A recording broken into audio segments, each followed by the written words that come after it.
First, Curtis Coleman is with us. He's the GOP candidate, the Republican candidate for the United States Senate, running against Blanche Lincoln, the Democrat from Arkansas. He, of course, obviously also from Arkansas. His website, Curtis Coleman, spelled just the way you would expect, CurtisColeman.com. And Curtis Coleman, welcome to the show. Thom, delighted to be with you. Thank you. Thank you for joining us. Recently, you said, and I quote, and tell me if I have this quote wrong, but you said embryonic stem cell research is taking the concept of taking a life and using it to conduct experiments so we can temporarily extend somebody else's life. Let me tell you that what I just described what the Nazis did to the Jews in the death camps of World War II. Is that an accurate quote of yours, sir?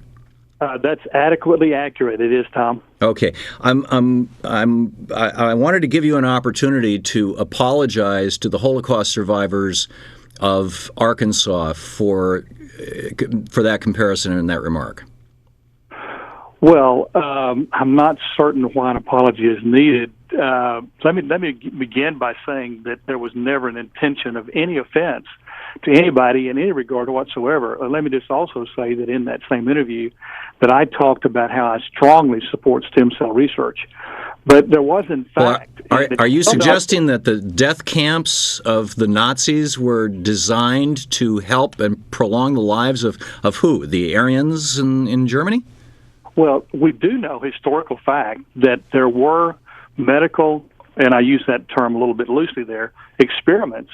Yeah, Dr. Mengele was doing his experiments in Auschwitz, not in the death camps, but in Dachau. I actually lived near there when I lived in Germany, which was a labor camp, not one of the death camps. The extermination camps, like Auschwitz, had one single purpose, and that was killing people.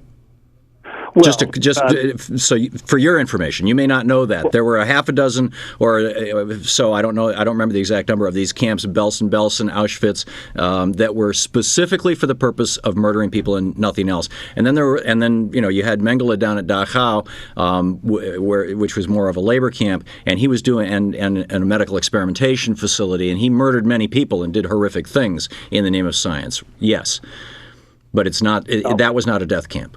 Well, I gladly stand corrected on that, and thank you for that correction, and I'll be much more careful in that reference in the future.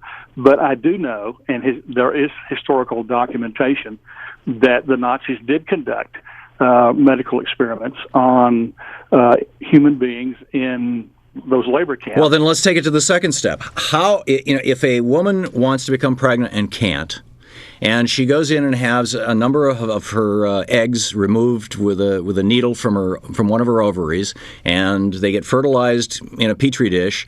And one of the several fertilized ones, one of the best-looking ones, gets put into her, and she becomes pregnant and has a baby. And we're left over with a bunch of fertilized ovums, and typically these get just simply flushed down the drain. How can you compare using those cells that otherwise would be flushed down the drain to cure diseases? And I would point out that just this week, the news release was issued. The first clinical trials are actually happening now. Genron received FDA clearance to begin the world's first human clinical trials of embryonic stem cell therapy on people with spinal cord injuries in the United States. And it's actually, this means it's working. How could you compare that with murdering, women, children, men, adults, human beings who are fully born? How could there even be a comparison? Well, I think fully born is an interesting phrase that you use, and there are two things I would tell you about that. One is that what we do know that in that embryonic cell that is used to create those medical experiments, that everything that's needed in that inner cell mass, in that blastocyst, in that inner cell mass is everything that's needed for that human being to become totally unique person in all of history. It's how I started. It's how you started. That's how Thom Hartmann started. I mean, how do we know we're not destroying John F. Kennedy or Martin Luther King? You realize that the logic of that you realize that life begins. The fact is that life begins at the very moment there's a human embryo. and that at that moment there is a human embryo, and it deserves all the protection the law provides at any stage of life. Well, you're defining that. The Catholic Church has a different definition. They suggest that me and my wife, if I hadn't had a vasectomy, Louise and I, back before we had 3 children, that at the moment we decided to have sex, that the potential for human life existed, and that's why the Catholic Church is opposed to the use of condoms and contraceptives, because because everything that is necessary to create a full, another John Kennedy is right there, even though we haven't even gotten naked and hopped into bed yet. This whole thing of when life begins, I think, frankly, and respectfully, is a discussion that we need to have in the United States. Does life begin, like the Catholic Church says, at the point of marriage, or does life begin or at the point of intention, as many Catholic theologians have said over the years? Does life begin at the moment of conception? Does life begin at the moment of viability? The Supreme Court of the United States has ruled that by and large, human life is human life when a fetus is viable.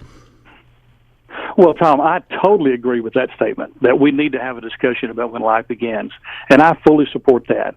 But I ask you to appreciate my position. I'm a person who believes that the moment there's a human embryo, that life has begun, and that I believe that at that moment, from that point forward, that life deserves all the protection the law provides. And that's why I believe that medical experiments on a human life that are conducted to temporarily extend the life of other human beings, which is all we can do, is temporarily extend the life of other human beings. Yeah, no, I understand your position, and I'm not trashing it. What I am saying is that to compare 8 cells in a petri dish to a human being in a death camp or even an experimentation camp in Germany during World War II is a horrific comparison. Well, not at all. I mean, it's life at a different stage, but it's still human life. That's the point. It is still a human being. It is still a human life. It hasn't fully developed, but it's still that human being, and it's unique, and it has everything. It is not experiencing pain. It is not experiencing the horrors of what the Nazis did. It is not experiencing. I'm telling you, there are Holocaust survivors listening right now, Curtis Coleman, who just have to be in shock to hear you say this. Well, I agree that it is not experiencing, to our knowledge. I mean, we really don't know what those cells are experiencing, but I do agree that it's not experiencing the same personal pain that those people did, and I'm totally sympathetic to that. Okay. Well, as I said, we're in agreement. We need to have a national conversation about when life begins. Absolutely. CurtisColeman.com is the website. Curtis Coleman, the candidate, the GOP, the Republican candidate running against Blanche Lincoln in Arkansas. Thank you very much for dropping by, sir. Thank you, Tom.